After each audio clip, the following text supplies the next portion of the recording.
Assalamualaikum warahmatullahi wabarakatuh. Kembali lagi bersama saya Vina Jardi Agustin dari Fakultas Teknik Prodi Teknik Informatika Universitas Teknologi Sumbawa. Jadi di video kali ini saya akan menjelaskan tentang sebuah program di mana program ini bertujuan untuk sebuah aplikasi yang menunjukkan nama-nama obat dalam beberapa penyakit. Di sini kita diberikan 6 penyakit. Kita bisa lihat di sini ada 6 penyakit, mulai dari demam, batuk, lemas, sakit tenggorokan, sesak nafas, sakit kepala. Nah, kita akan memberikan penjelasan satu-satu masing-masing line. Kita akan mulai dari line pertama, di mana di sini ada include dan eStream. Di sini include merupakan sebuah prosesor direktif, yang dimana include ini wajib ada, dan eStream sebagai file header-nya. Nah, di dalam bahasa pemrograman file header itu ada 3. Kita bisa lihat di sini.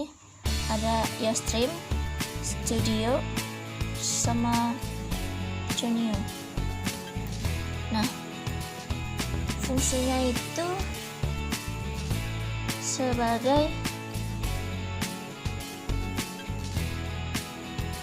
instruksi kepada prosesor bahwa ini loh program direktif, ini loh programnya akan dimulai.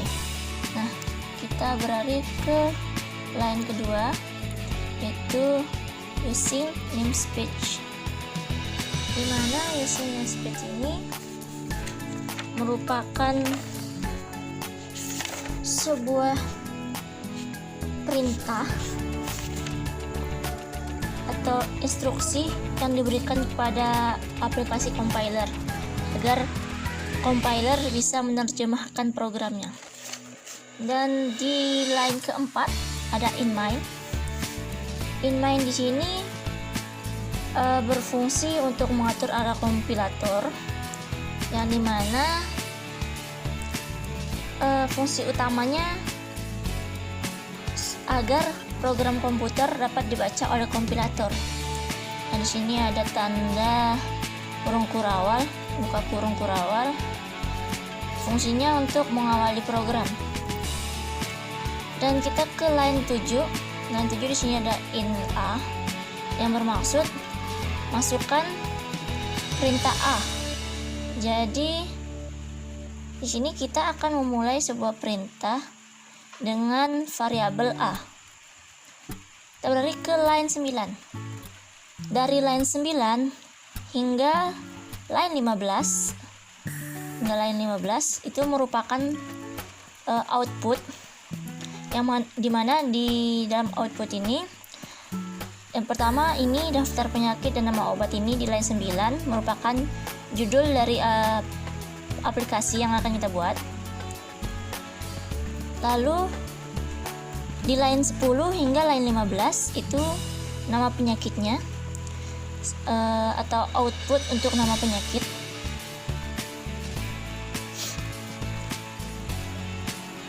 Ini di sini ditaruh backslash n agar nanti saat di tampilan keluarnya itu akan berurutan ke bawah. Jadi kita akan next ke sync out selanjutnya. Ada di nomor 17 itu sync out yang memberikan perintah agar nanti saat di program, saat di aplikasi yang akan kita buat, pengguna bisa memasukkan kode penyakit. Di sini pengguna akan diperintahkan untuk memasukkan kode penyakit. Nanti pengguna bisa masukkan salah satunya. Nah, kita lanjut ke line 18. Di line 18 ini ada input yang dimana kita diperintahkan untuk memasukkan pilihan kode yang ada di output yang ada di perintah 1 atau ada di perintah A, output variabel A, lebih tepatnya output variabel A. Nah, untuk line 19, dimana di sini ada if dalam kurung A sama dengan 1. Nah, di sini berfungsi untuk memberitahukan jika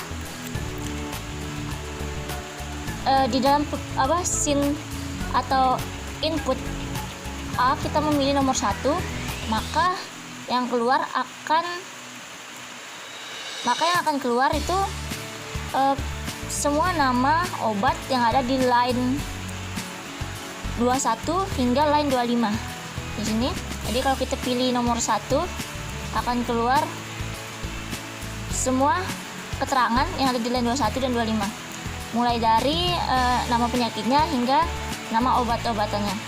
Di line 20 ini dan di line 20 ada kurung kurawal sebagai pembuka program bahwa A1 ini merupakan nama obat untuk penyakit demam tinggi. Dan kita berlanjut ke line 26. Di sini line 26 berfungsi sebagai akhir perintah. Jadi dari line 20 itu pembukanya.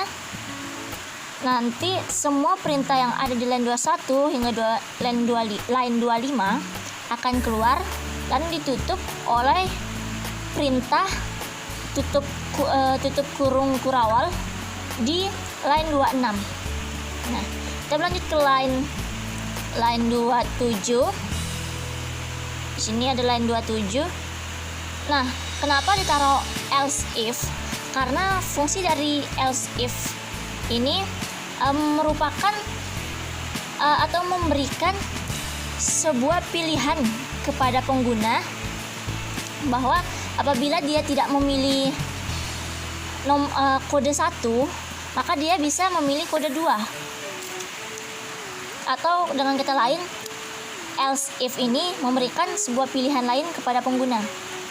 Nah, di line 28 sama halnya dengan line 20 ya, yang dimana merupakan awal dari program.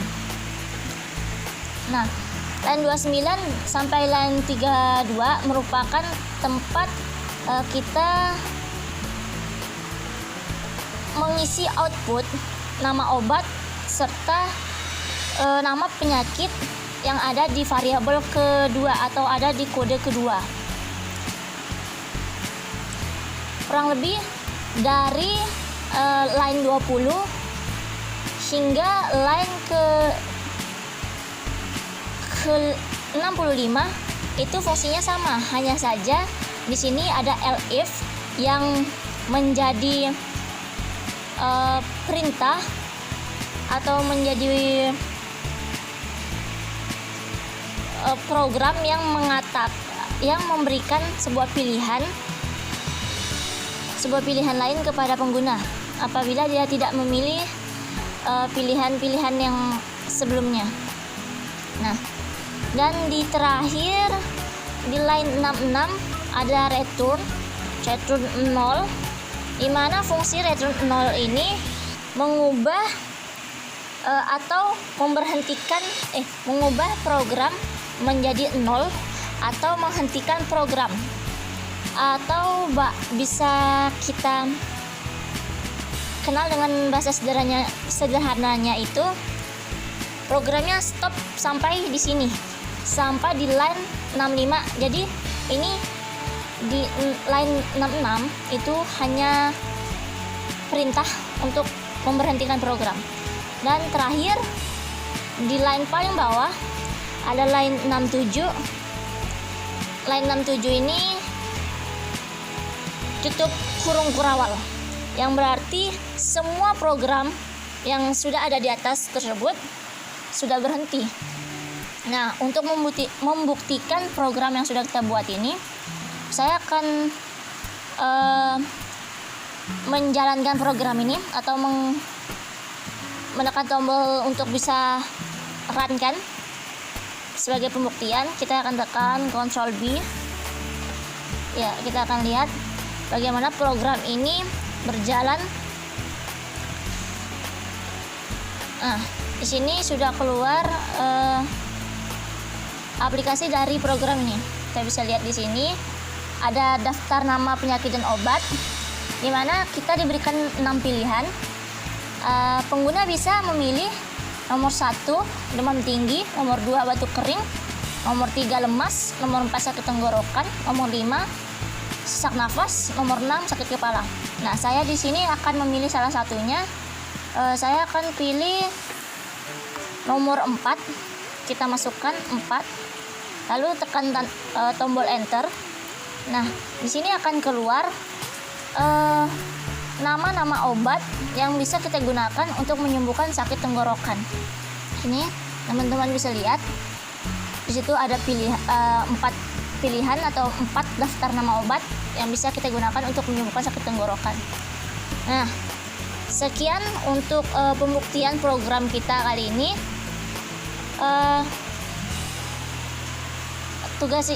Video ini saya buat untuk memenuhi tugas dari pelajaran struktur data. Jadi semoga program dan video ini bisa bermanfaat untuk teman-teman. Kurang lebihnya saya mohon maaf. Wabillahi taufiq wal hidayah. Wassalamualaikum.